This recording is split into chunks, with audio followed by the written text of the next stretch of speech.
Hey, Ross here. Just a quick note before we start the episode. I wanted to let you know about a chance to meet me and other like-minded urbanists at the Green Urbanist online meetup on 3rd of October at 6 p.m. UK time. This will be an informal chat over video call for listeners of the podcast, so I can get to know you a little bit better and you can ask questions or share your ideas with me. If that sounds fun, register using the link at the bottom of this episode description. There's never been a more important moment to work together in solving these most pressing issues and challenges facing our cities. And as designers, really advocate for holistic solutions that address planetary health.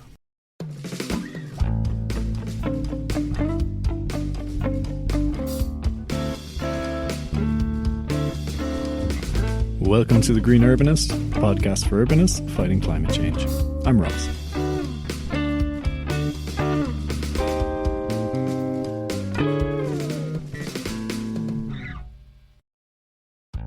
Hello everyone, great to be back with another episode. This episode is a conversation with Doug Voigt.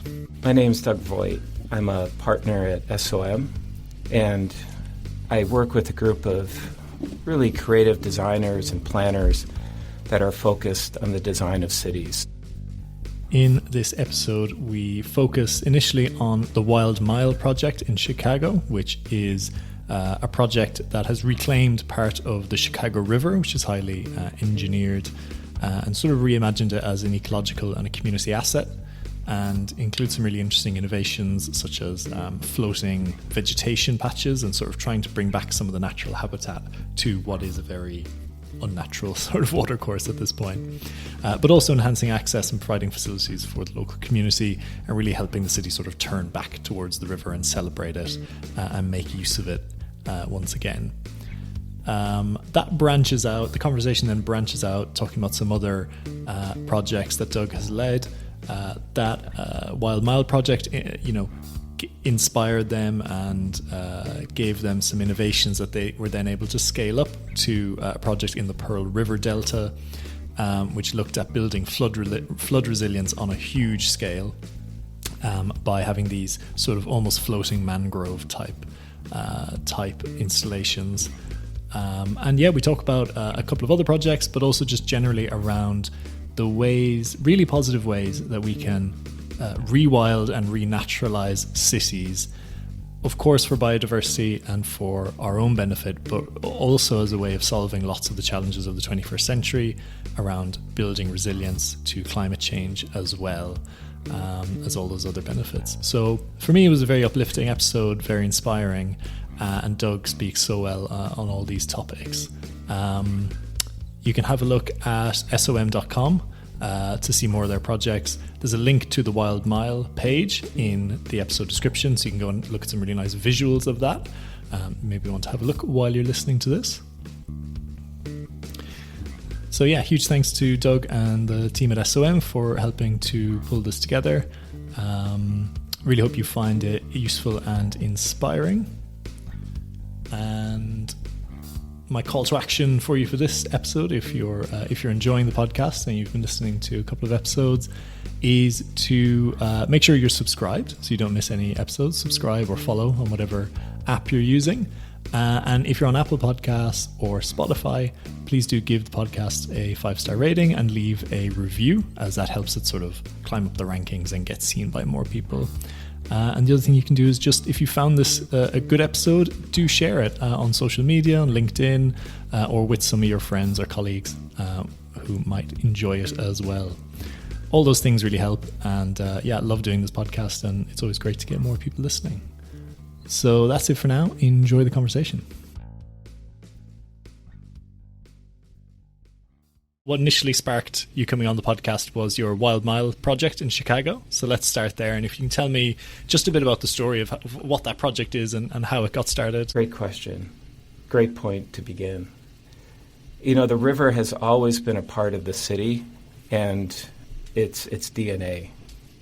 From the native and wild lands that existed before the city was settled, to the industrial role most of the shoreline played in its emergence as an economic center, to today, where the city has placed great emphasis on reclaiming the river as a civic and community asset.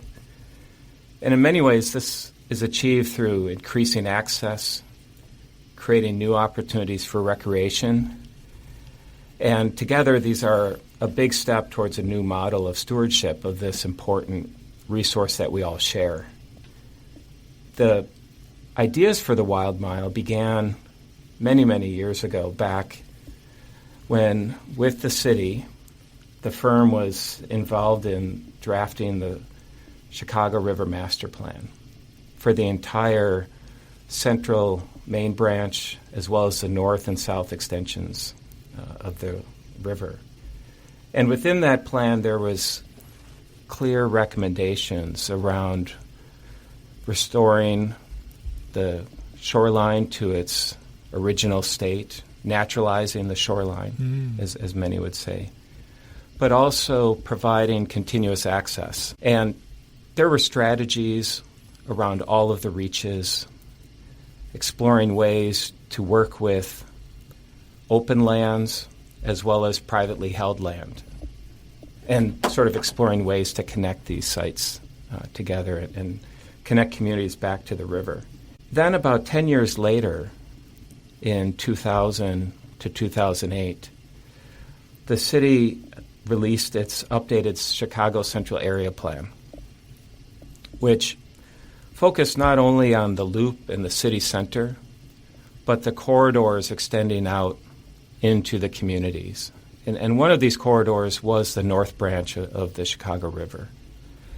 And so there was greater specificity and investigation on how to extend not only those public connections along the waterfront, but to also embrace this idea of additional open space in communities that needed it most, restoring habitat on former industrial waterfronts. And so there were some very early renderings and ideas on how that might be achieved along the North Branch. And one of those areas was the eastern side of what we call Goose Island. It was not part of the original waterway itself. It was channelized back in 1850, I believe. And as such, it's required the need to be open as a navigable channel.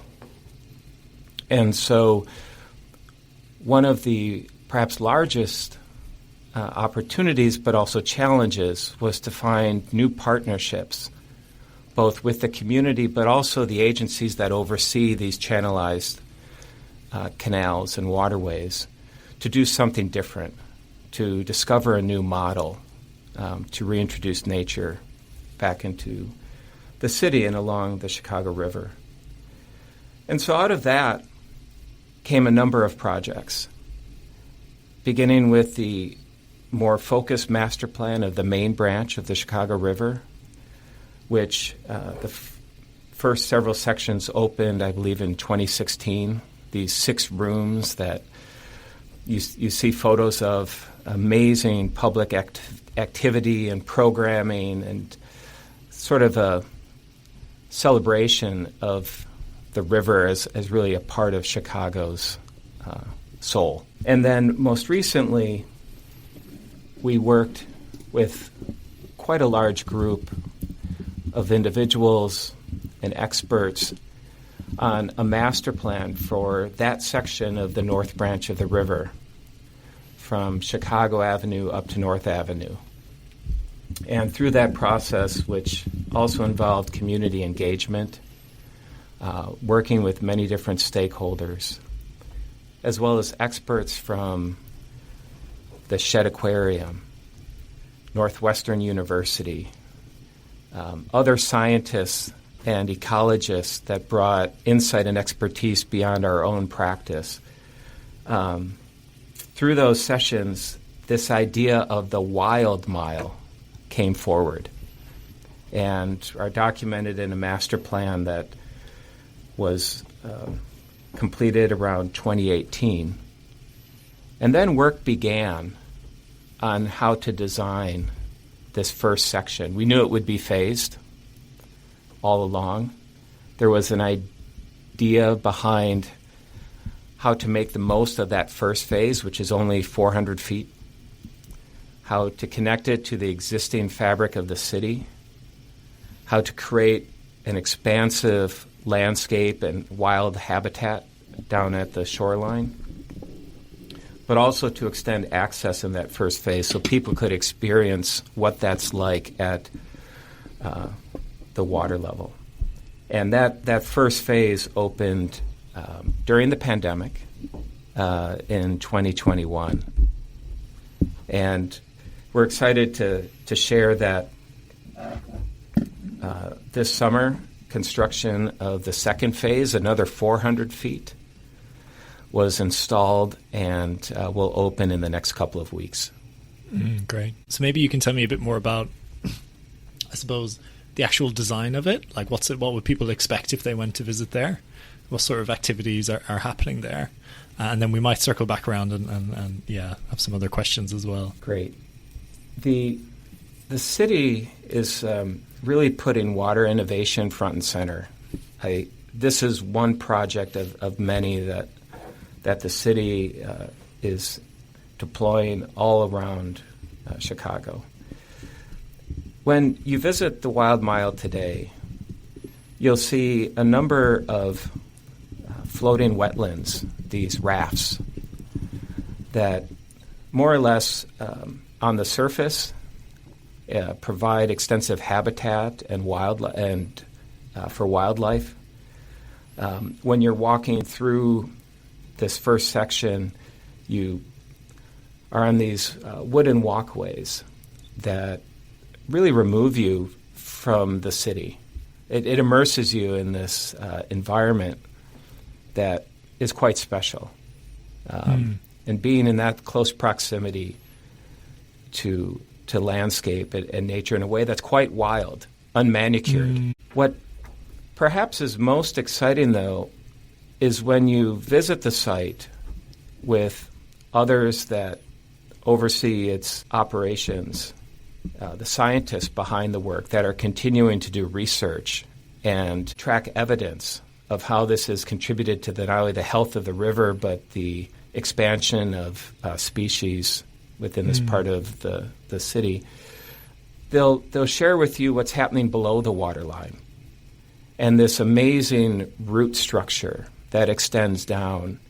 Not only does that remove pollutants from the river that still remain, but it provides safe habitat and refuge for fish. It helps to improve oxygenation of the river. Again, there's many things you don't see, but are perhaps as, if not more important, as an outcome of projects like this, and the benefit of when we say rewilding and what that might mean for cities. That's really fascinating, and that was a real question I had around what are the sort of ecological benefits you're finding, because I'm guessing the baseline ecology was pretty low as a, canal, sort of industrial canal. And I found it very interesting to think about the idea that it's becoming quite a novel sort of habitat, isn't it, with these floating islands. It's sort of maybe not what you would find in nature, but it's still sort of creating the conditions for species to flourish there. And that's really exciting. What perhaps is interesting with that is that it began as a very small idea. In fact, the first prototypes by our partners in this initiative, Urban Rivers and the team at Urban Rivers, experimented with milk crates and planted soil and tomato plants and very basic ideas of prototyping and testing different landscapes, and also engineering ideas on how to create this floating wetland. When you're out there today, you don't notice that there's over 200 of these rafts connected together, because as a modular system, about 1 meter by 3 meters, it's endlessly flexible and adaptable to other conditions. But again, when you're out there, as it's all grown in, you don't take notice to that. You take notice to the vertical growth of the trees and the prairie and wetland landscapes that have all grown in. And I mention that because we do receive inquiries quite often from other cities on what have we learned, and perhaps more importantly, how can this be applied to a unique condition in their community.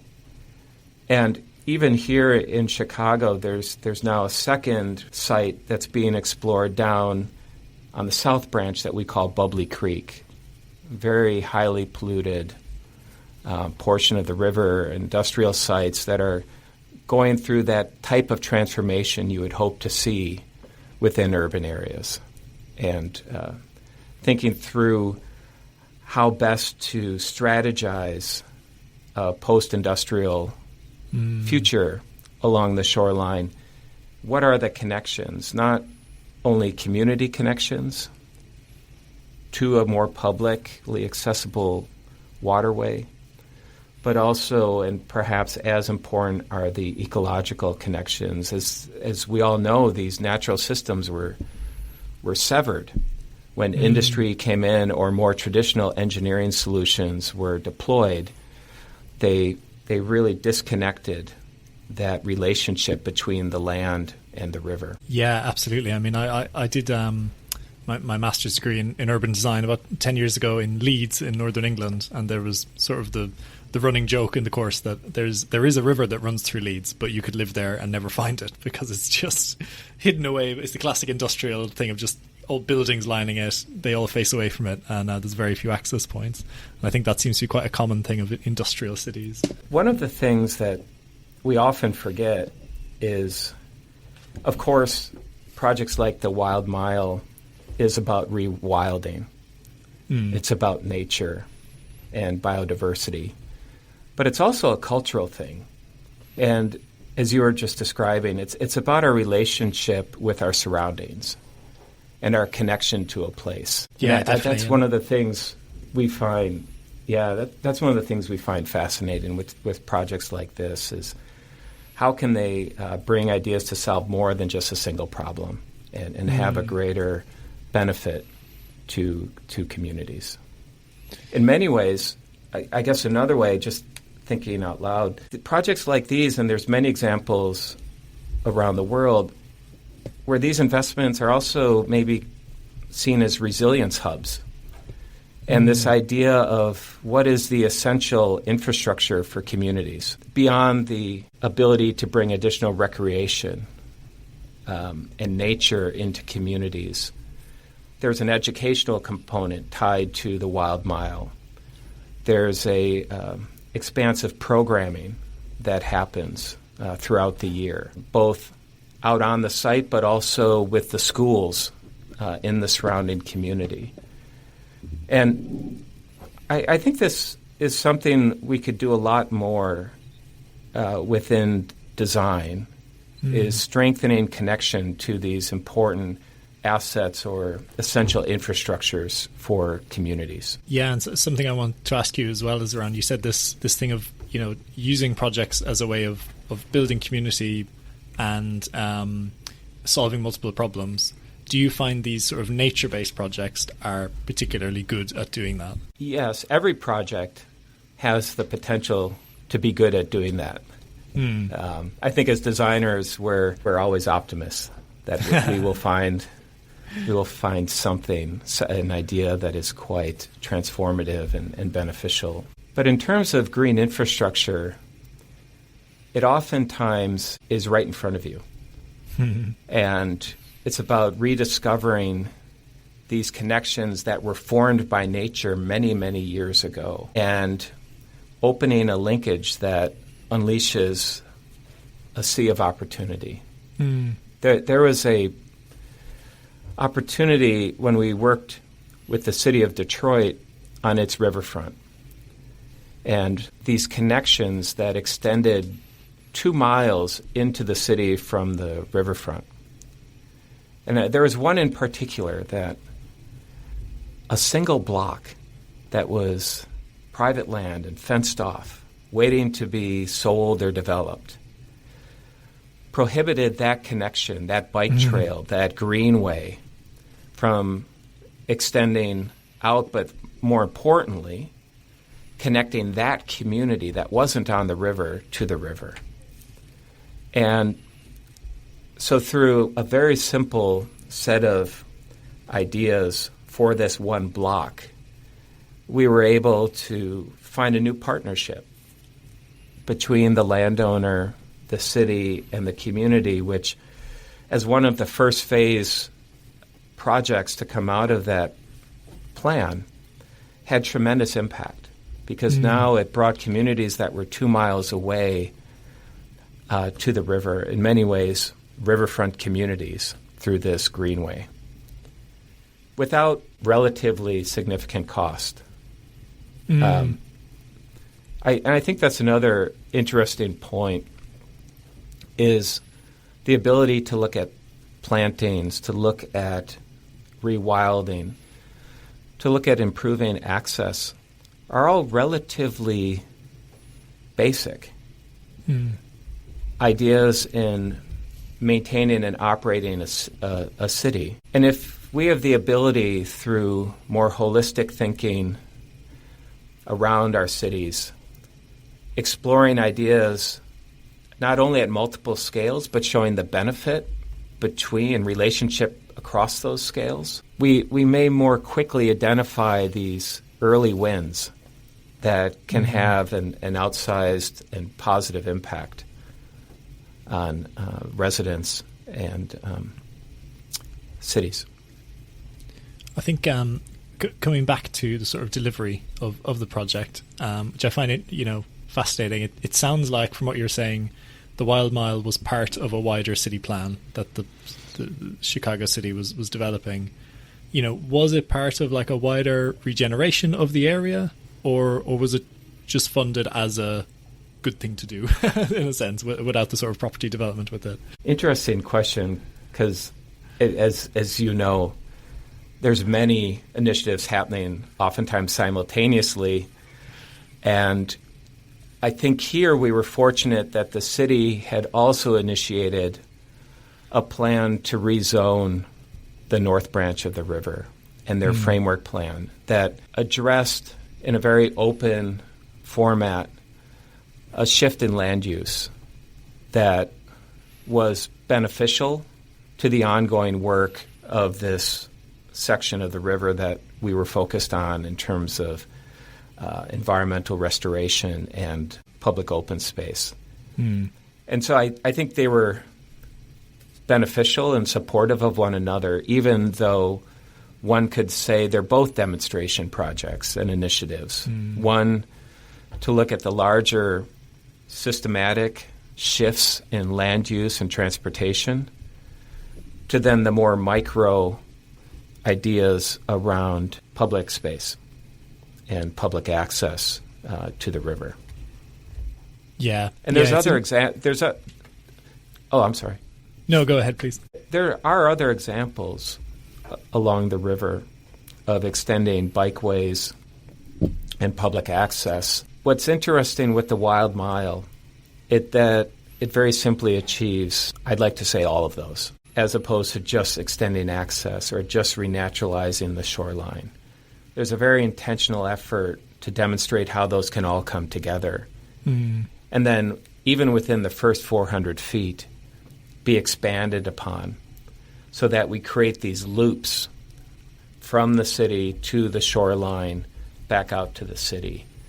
And the hope is that this continues to expand over time, and through the design of each of these mini reaches, 400-foot increments, we can also see unique opportunities for programming, different types of recreation, different types of landscapes, to really experience the diversity of not only the communities, but what we see in nature and how we interact with it. Yeah, great. No, that's super interesting context to have. I mean, I think having worked in the UK, really only just in the UK for the most part, I do find it interesting to see, I suppose, how these things happen in the States. You have a different sort of planning system, and I think, in the UK we're often generally very reliant on developers coming forward and sort of funding these sort of public projects alongside development, and often local authorities or cities don't have the money to just go ahead and make these things happen in a sort of proactive, facilitative way. So yeah, that's super interesting, and I'm quite jealous. An interesting footnote is when the team at Urban Rivers was prototyping those first modules, they also had a Kickstarter campaign. Okay.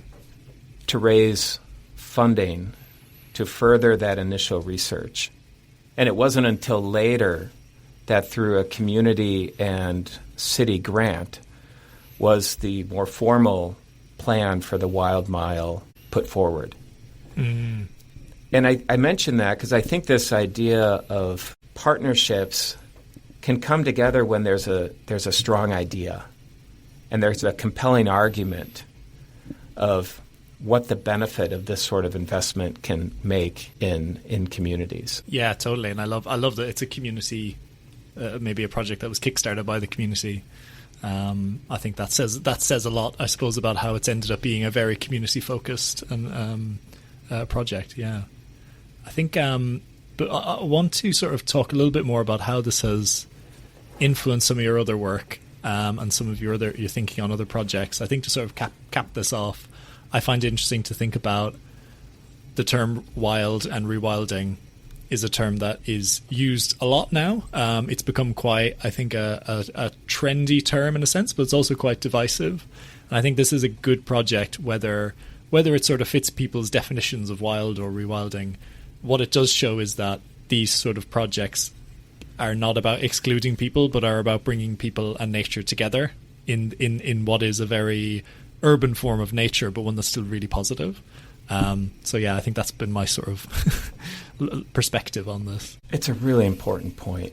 In many ways, rewilding is not only about restoring or in some ways preserving the remnants of nature that still exist, and finding avenues for them to expand and to be more resilient.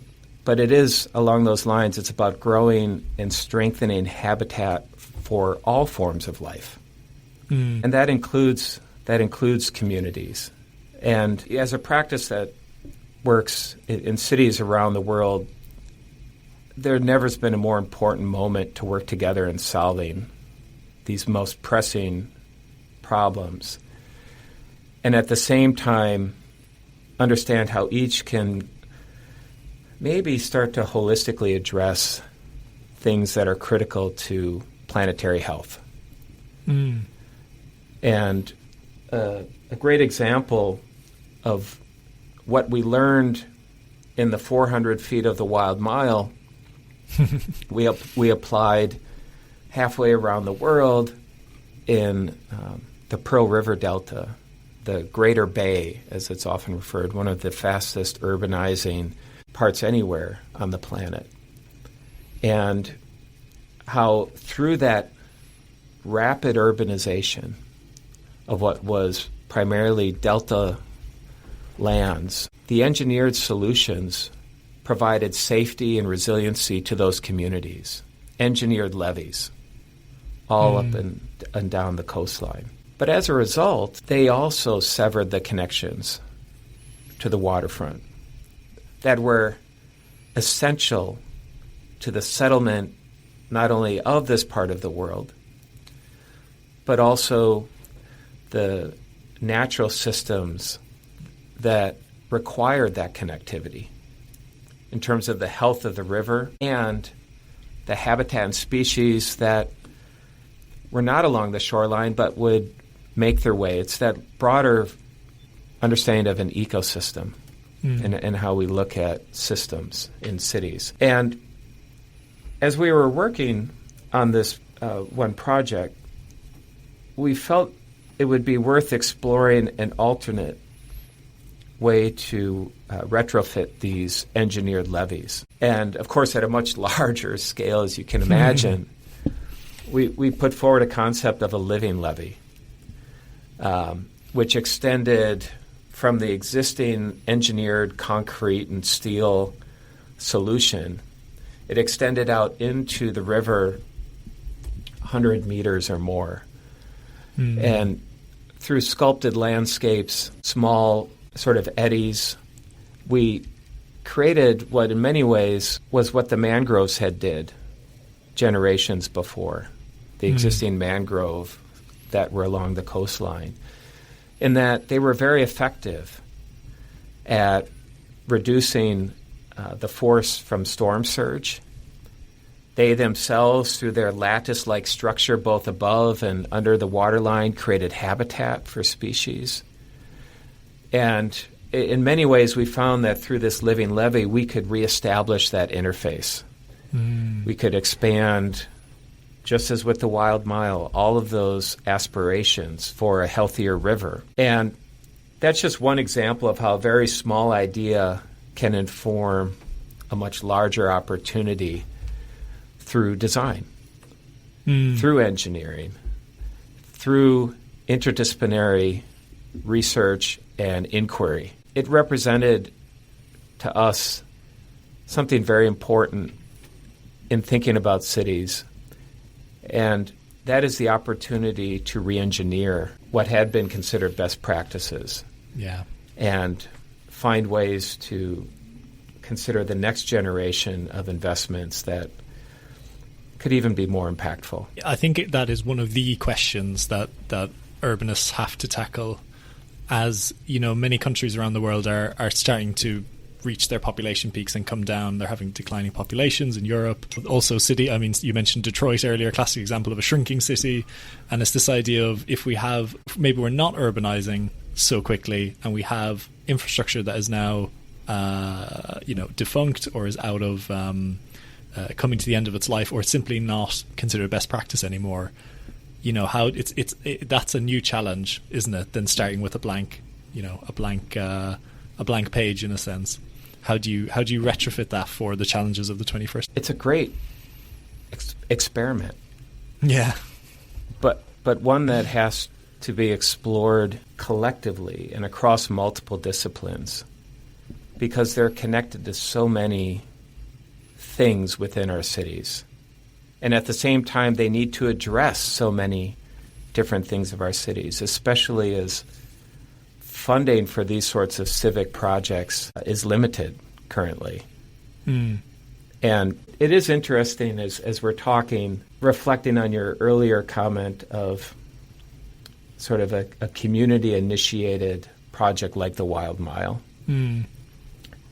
to maybe there's many examples of where the civic will of the through the mayor and the leadership of the city to other civic leaders brought about great advancements, from the park systems. You look at Millennium Park here in Chicago, you look at improvements that are happening throughout other cities like New York or Singapore. They're impressive on the legacy they've had in shaping the form, the livability and quality of life in those cities. And one that we've been fortunate to recently been involved with here in Chicago is the creation of Northerly Island, which 20 years ago was a municipal airport called Meigs Field.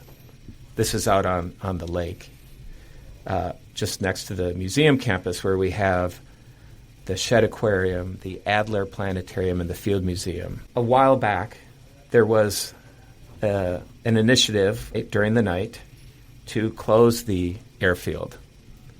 And the streets and sanitation crews, this is my recollection of what happened, put giant X's. They dug large X's through the runway, single runway. But as a result, the city moved on. As difficult and controversial as that was, the city moved on from that land on the waterfront as an airport, which had, to many, economic benefit, to now creating a nature reserve. And Studio Gang did the first master plan for Northern Island. Beautiful plan that showed a naturalization of this former airfield, which was landfill. It wasn't naturally formed out there. And sort of through that, addressed a really important aspect of cities is as they grow and develop, what is their impact to the even larger ecosystem when we look at migratory paths of birds, flows of waterways given currents and the movement of sediment, etc. And this part of Chicago was actually, and is still actually, on a major migratory bird path from Mexico and Latin America up to Canada. And creating that habitat on the coastline, a place for refuge for birds, was essential to the continued health and propagation of birds within this part of the Midwest.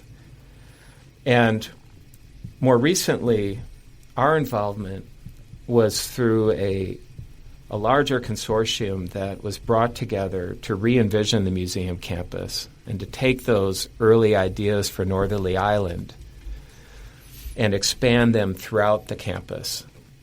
As institutions focused on science and nature, could this be a demonstration of the ethos that they all shared? And as opposed to manicured lawns, could it provide other examples of rewilding on almost a global stage, given the significance of these institutions and the land they shared together and the stewardship they all felt and the city feels is important as a major urban center on the Great Lakes, the largest freshwater reserve anywhere outside of glaciers in the world. So these things are all connected, and I think that's an important point for all of us, at least for us, to remember. That's a huge aspect. I think I guess we're more used to thinking about cities' localized impacts. It's quite easy to see when you take down a forest and put in a suburban estate. It's quite clear what local impact you're having. It's less clear and it's less tangible for people to think about the wider ecological impacts that you're having, forms of urbanization, or even just the way we manage our landscapes.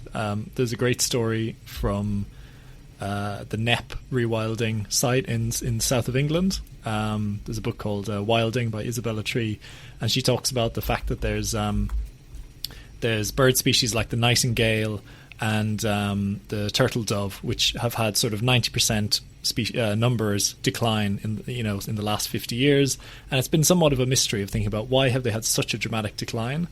And when they started rewilding this area of farmland in south of England, and they started having this sort of very messy, thorny landscape coming back, which was quite different to everything around, they found these species coming back because they were finding the habitat that had been lost over the decades, because we had just been constantly cleaning up all of our landscapes, taking out the thorny scrub, taking out the understory, and just making everything, in our eyes, neat and clean and sort of, what it's supposed to look like, a sort of manicured nature. And so the theory is really that actually letting go and allowing these rewilding processes to happen, even within cities, you get really surprising results, and these migrating birds and these species that are really declining, can bounce back, really without a concerted effort to do so, but just really letting nature run its course. I think it's a really great example of a perspective that these things also take time. Yeah. And in an environment where the immediate result of an investment is often the primary focus. Yeah. Sometimes you're planting the seeds for a longer journey. And just from my own experience, this collective act of city building really requires not only determination, but perseverance and perspective, that these are, if thought through holistically, they're establishing frameworks for continued evolution and adaptation as things always change. Cities are always changing.